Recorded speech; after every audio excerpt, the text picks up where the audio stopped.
خدا اور محبت کی کہانی میں تو ایک نیا ٹوسٹ آنے والا ہے،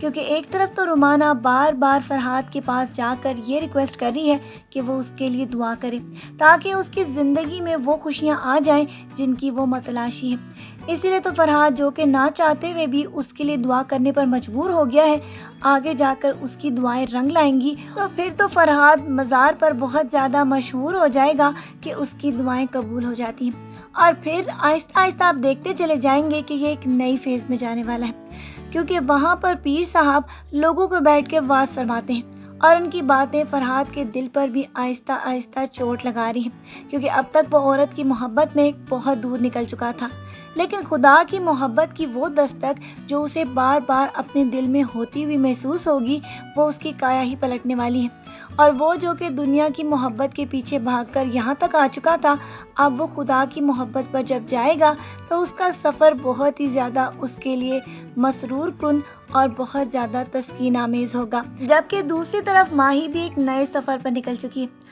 ماہی تو تیمور کے مرنے کے بعد اسی کی فیملی کو اپنی فیملی سمجھ رہی ہے اور ان کی خدمت کرنے کو ہی وہ اپنا فرض سمجھ رہی ہے۔ سکندر کے بچوں کو روز تیار کروانا اور اس کے بعد ان کو اسکول بھیجوانا، یہ اس کا روز کا معمول بن چکا ہے، اور یہاں تک کہ اس کی ساس کی جب طبیعت خراب ہوگی اور وہ بے ہوش ہو گئی تو اس کے بعد سے تو ماہی ان کے گھر کی زیادہ رسپانسبلٹیز اپنے اوپر لے رہی ہے،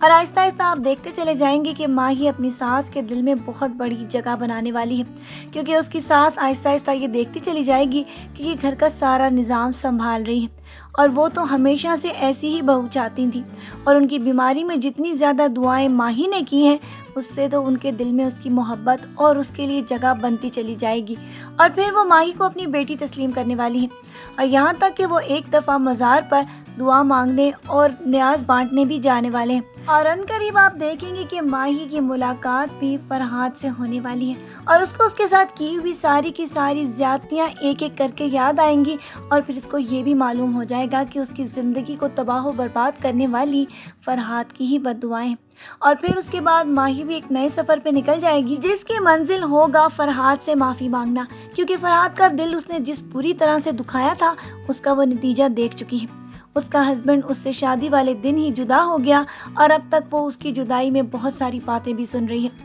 اب دیکھنا یہ ہے کہ آیا فرحاد اور اس کی شادی اس کی زندگی میں ہو جاتی ہے، یا پھر فرحاد جس سفر پر نکل چکا ہے اس کی منزل تو کوئی اور ہی ہے۔ آپ کی اس کے بارے میں کیا رائے؟ اپنی رائے سے ہمیں ضرور آگاہ کیجیے گا۔ آج کے پرومو ریویو ویڈیو کو یہیں پر ختم کرتے ہیں، لیکن ابھی اس ڈرامے کے پروموز باقی ہیں جن پر ہم آپ کو ریویوز دیتے رہیں گے۔